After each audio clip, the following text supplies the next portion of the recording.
Na manhã do velório do Richard Shaw, o dia estava mais frio do que o normal para outubro na Pensilvânia. O AR estava parado, como se o mundo todo estivesse triste. Fiquei na frente do espelho do meu quarto, arrumando o vestido preto que comprei só para esse dia. Eu já tinha outros vestidos pretos, mas todos eles tinham memórias, casamentos, festas, momentos felizes. Esse não tinha nenhum significado. Era frio, como o luto que as pessoas esperavam que eu sentisse. Sabia que os vizinhos e parentes distantes iam ficar me olhando, para ver como eu estava agindo. A casa ficou grande demais sem o Richard. Foram 32 anos de casamento. Agora eu estava sozinha numa casa com 5 quartos. O silêncio não era calmo. Era duro, como se alguém tivesse arrancado uma parte importante da minha vida. Meus filhos Michael, Clara e Ethan quase não apareceram nas últimas semanas. Disseram que estavam ocupados com trabalho, viagens, outras coisas. Eu fingi que entendi. Afinal, eu sempre ensinei eles a serem independentes. Só não imaginei que eles iriam ficar tão distantes de mim. Na capela, o Richard estava no caixão que a gente tinha escolhido junto uns 20 anos atrás.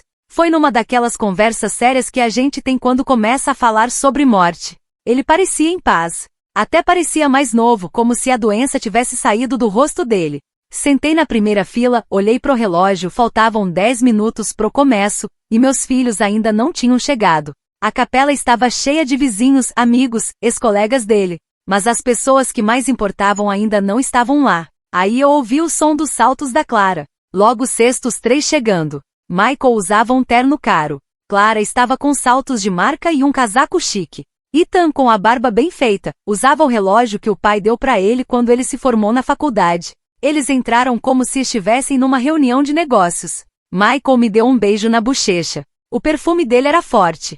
Precisamos conversar depois do culto, ele disse baixinho. Sobre os assuntos do pai. Coisas práticas.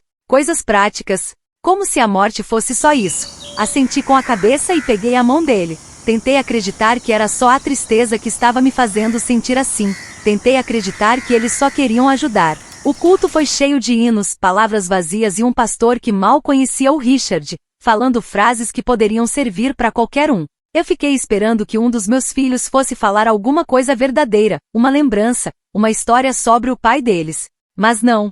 Michael foi até o palco como se estivesse apresentando um projeto. Clara e Ethan ficaram do lado dele, como se tivessem treinado. Nosso pai acreditava em legado. Michael começou em deixar coisas para as pessoas que ele amava.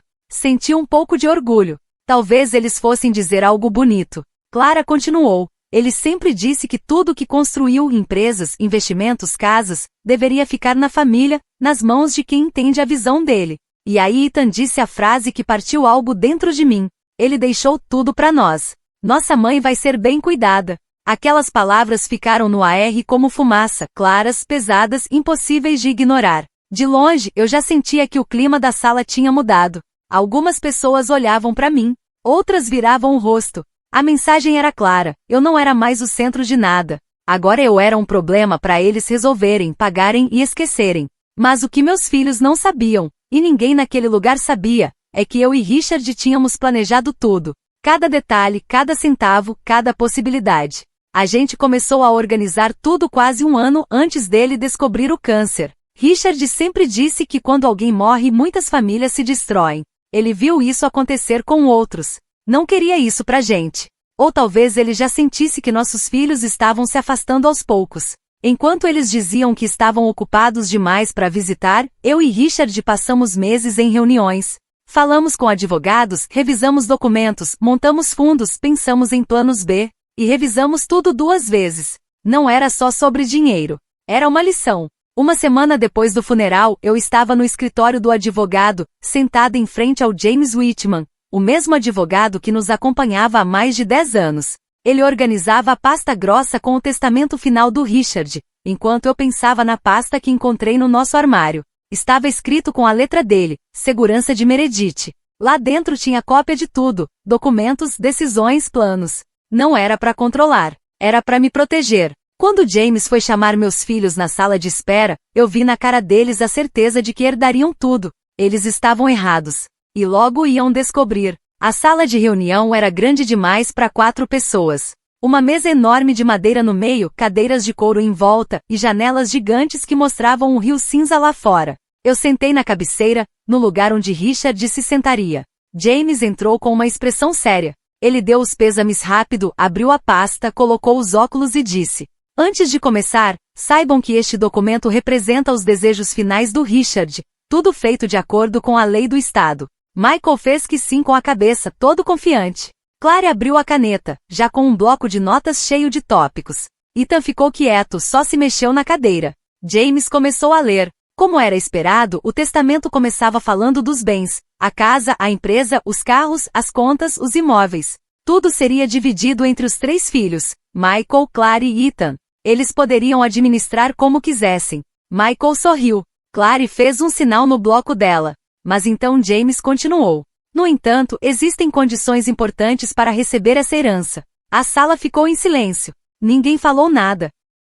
"Primeiro", disse James, "todas as partes da herança dependem de como os filhos vão cuidar e apoiar a mãe, Meredith Shaw, pelo resto da vida dela. Isso inclui casa onde ela quiser morar, plano de saúde completo, e uma mensalidade de no mínimo $8.000. Michael ficou mais sério. Clary parou a caneta no meio da anotação. Ethan me olhou sem entender muito bem.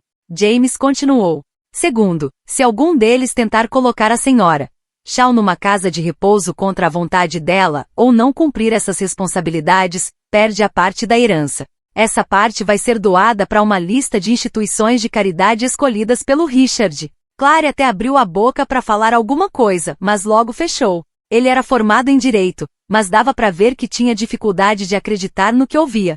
"Terceiro", disse James, "um fundo separado de $500.000 foi criado, e só a Meredith Shaw pode usar esse dinheiro como quiser." Eu fiquei sentada quieta, com as mãos no colo. Então James abriu um envelope lacrado e disse que o Richard pediu para essa carta ser lida em voz alta. Ele leu a primeira linha: "Meus queridos filhos, se vocês estão ouvindo isso, então eu já parti, e agora a verdade está nas mãos de vocês. Eu espero que vocês estejam surpresos. Eu espero que fiquem chocados. E mais que tudo, eu espero que vocês entendam finalmente que a mulher que vocês tentaram deixar de lado é a mesma mulher que fez tudo acontecer na vida de vocês." O silêncio depois dessa frase foi mais alto que qualquer grito. Os dias depois da leitura do testamento foram estranhamente quietos. Ninguém ligou, ninguém apareceu. Era um silêncio que parecia pesar nas paredes da casa. Na terceira manhã, o Michael ligou. "Mãe", ele começou com a voz fria, "precisamos conversar sobre sua situação de moradia. A casa é grande demais para uma só pessoa. A manutenção, as contas. Eu não vou discutir nada enquanto o processo de partilha não terminar", eu falei calma, mas firme. "Eu sei que é emocionante", ele continuou, como se eu não tivesse falado nada, "mas papai foi claro. A gente só quer tornar essa transição mais fácil para você." Transição. Como se minha vida fosse um departamento sendo fechado. No dia seguinte, Clary ligou. Ela foi direta. "Nós pesquisamos alguns lugares de moradia assistida em Vestover. Tem programação social, é seguro.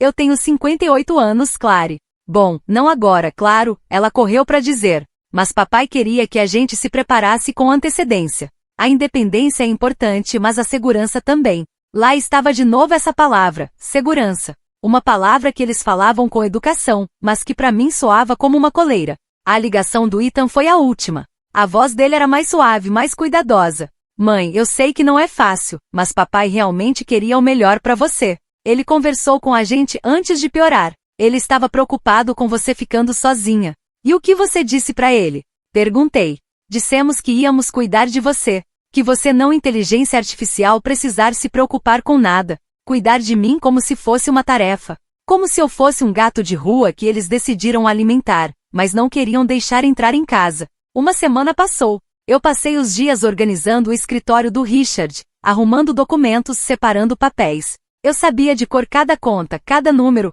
cada coisa que a gente tinha. Então, numa manhã, pontualmente às 9 horas, a campainha tocou. Olhei pela janela e sexta o carro de luxo do Michael brilhando na garagem. Ele estava na minha varanda, segurando um buquê de rosas brancas, minhas flores favoritas, embora eu duvidasse que ele lembrasse disso. "Mãe", ele disse quando abri a porta, "eu trouxe flores. Posso entrar?" Eu abri espaço. A apresentação Inteligência Artificial começar. Michael sentou na ponta do sofá, ainda segurando o buquê todo torto. Eu vi a tensão no rosto dele, o jeito como os sapatos brilhantes batiam no tapete. "Quero pedir desculpas", ele começou. "O que a gente disse no funeral não foi certo. Estávamos de luto. Não estávamos pensando direito. Você estava pensando sim, eu disse, me acomodando na poltrona velha do Richard. Você estava pensando em como resolver o problema, mãe, de forma eficiente. Ele se mexeu um pouco. Não é verdade, disse rápido. A gente só estava cuidando de você. Fazendo o melhor por mim, segundo você, eu falei. Então ele pegou um papel dobrado do bolso do casaco.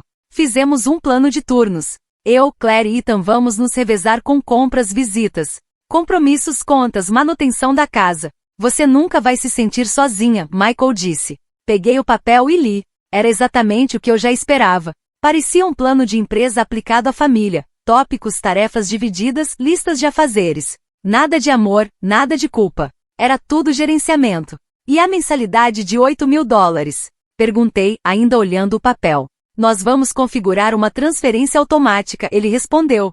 Todo dia 1º do mês. Estamos vendo como dividir isso ainda. Não sabemos quem vai ficar com a parte maior do custo. É muito dinheiro, mãe. Com o tempo vai somar muito. Sim, respondi, dobrando o papel e colocando-o na mesa. Seu pai e eu já fizemos as contas. Quase 4 milhões em 40 anos.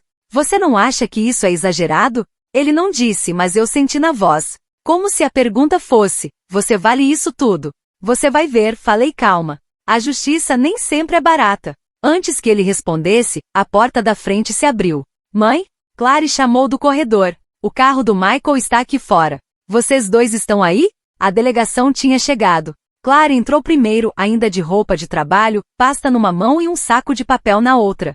Trouxe pãezinhos de canela, ela disse, erguendo o saco com um sorriso forçado. Da padaria Kennedy. Você costumava pegar todo domingo. Eu fiz isso por 18 anos, respondi. Todo domingo de manhã. Até vocês se mudaram e pararam de vir tomar café comigo. Ethan entrou logo depois, mais calado que o normal. Dava para ver que ele estava carregando algo mais pesado que culpa. Precisamos conversar, ele disse. Nós três. Sobre como tudo isso vai funcionar. Falei para eles se sentarem. Eles se sentaram juntos, bem alinhados como tinham feito no funeral. Mas agora, as fissuras começaram a aparecer. Clary abriu o bloco de notas. Eu pesquisei os termos do testamento, ela disse. Papai foi detalhista, mas se todos concordarem, algumas partes podem ser revisadas. Eu não concordo, falei sem rodeios. Mãe, por favor, Clary mudou o tom de voz, tentando parecer mais doce. O custo financeiro é pesado. Michael acabou de comprar uma casa nova. Eu ainda tenho dívidas da faculdade. E o Ethan? Eu não posso pagar por isso, Ethan interrompeu, a voz travada. Minha clínica mal cobre o aluguel. Tive que demitir meu assistente. Então vocês vão ter que fazer sacrifícios, eu falei baixo, mas firme. Como eu e seu pai fizemos a vida toda por vocês. Ethan passou a mão no rosto, enxugando uma lágrima rápida. Desculpa, mãe, ele sussurrou. Eu não queria fazer aquilo no funeral. Eu só fui na onda dos dois. Olhei para o meu filho mais novo e me lembrei dele ainda criança, entrando na nossa cama durante uma tempestade. Mas também me lembrei dele parado ao lado dos irmãos, concordando quando eles disseram que eu deveria ser cuidada de longe. Eu lembro, sim, falei. E lembro de quem ficou em silêncio. O silêncio voltou à sala, mas dessa vez eu deixei ele ficar. 6 meses se passaram desde aquele dia no escritório do advogado. Estou aqui sentada, usando o mesmo vestido azul marinho do dia da leitura do testamento. Olho pela janela da casa que eu escolhi, a casa de onde meus filhos queriam me tirar. Os $8.000 chegam todo dia 1º, certinho. A transferência vem da conta da empresa do Michael, porque ele é o único que tem dinheiro para bancar essa parte. Clary manda a parte dela a cada 3 meses, apertando o orçamento que já estava apertado. Ethan teve que vender a casa e se mudar para um apartamento de 2 quartos para conseguir pagar a parte dele. Eles ligam todo domingo, os 3, no Viva Voz. As conversas são como atendimento ao cliente, educadas, rápidas e sem emoção. Perguntam como está minha saúde, se preciso de algo, como está o tempo. Nos primeiros 3 meses, deixei eles agirem assim. Deixei eles acharem que um pagamento fixo e um telefonema por semana eram suficientes para cumprir o dever de cuidar de mim. Então, numa terça-feira, liguei para o Michael. Preciso de ajuda no porão, eu disse. Só vou mexer em uns arquivos. Ele hesitou. Você não pode pagar alguém? Tenho uma reunião importante. Pode ter coisas lá embaixo que seu pai queria que você visse. Meia hora depois, ele chegou de terno e visivelmente irritado. Levei ele até 4 arquivos metálicos cheios de poeira num canto do porão. Começa por aqui. Separe tudo. Qualquer coisa relacionada à empresa puxa pra fora. Ele levou 6 horas. Perdeu a reunião. Levei café pra ele e fiquei só observando. Em uma das gavetas, ele encontrou o contrato de parceria original, um documento importante que poderia mudar o controle da empresa. Os olhos dele brilharam. Isso muda tudo, ele disse. Posso reestruturar. Como é que você chamou isso? Eu cortei. A empresa. Você queria tomar o controle, eu falei, pegando o papel das mãos dele. Aquele documento foi direto pro meu cofre naquela noite. E juntei outros documentos que eu estava guardando quietinha. Apólices de seguro com beneficiários inesperados, contas que ninguém sabia, imóveis escondidos em nomes de confiança. Informação é poder. O teste da Clary veio 1 mês depois. Liguei para o escritório dela numa sexta-feira. Estou com dúvidas sobre danos por tempestade e meu seguro da casa. Você pode me ajudar? Eu não trabalho com isso, mãe, ela disse. Você deveria falar com alguém especializado.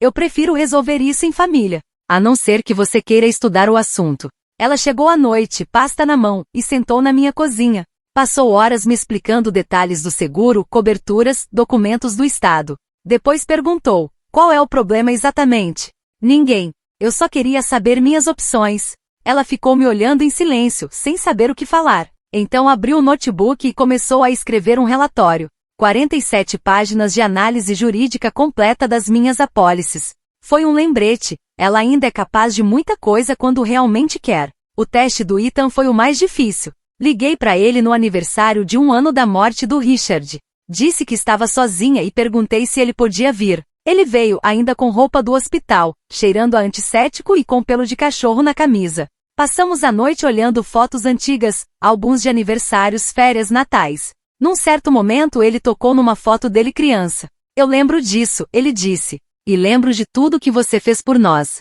Desculpa, mãe. Eu olhei para ele, meu filho mais novo, com os olhos cheios d'água. E não senti nada. Nem perdão, nem tristeza, nem alívio. Só a certeza calma de que a justiça estava sendo feita. Eles continuam a rotina. Todo dia 1º, o dinheiro cai na minha conta. Todo domingo eles ligam. Perguntam das minhas receitas, das minhas refeições. Eles me perguntam se eu troquei o filtro da fornalha. Agora são muito cuidadosos. Cuidadosos demais. Mas ainda não entendem. Nunca foi pelo dinheiro. Foi pelo que acontece quando alguém pensa que pode jogar fora quem sempre esteve lá para segurar tudo. Foi para mostrar quem eles realmente são quando achavam que ninguém estava vendo. Eles falharam. Feio. E agora tem que viver com isso. Agora eles pagam para continuar tendo alguma relação com uma mãe que já não os ama mais. Eles vêm me visitar para provar que se importam, não porque realmente se importam, mas porque o testamento manda. Trazem doces de padaria, agendas impressas, planos bonitos, esperando que a organização substitua o sentimento de verdade. Mas não substitui, e nunca vai substituir. Às vezes vejo eles me olhando, como se estivessem esperando ver alguma doçura, um perdão, um sinal de que a antiga eu ainda está aqui, escondida em algum lugar. Mas aquela mulher foi embora. Ela sumiu no dia em que eles ficaram de pé, na frente de uma sala cheia de gente triste, e trataram a mãe deles como uma tarefa da lista. No dia em que olharam para uma viúva de luto e viram apenas um problema a ser resolvido. O que sobrou aqui é alguém que lembra. Eu lembro de cada joelho machucado que eu cuidei, de cada redação de faculdade que eu corrigi, de cada manhã de Natal que eu transformei em magia, de cada sacrifício. E também lembro de como eles tentaram me apagar, sem pensar 2 vezes. A justiça, ao que parece, custa caro. Mas ver eles pagarem todo mês, todo ano, só para poder sentar na frente de uma mãe que eles acharam que dava para cuidar à distância. Isso não tem preço.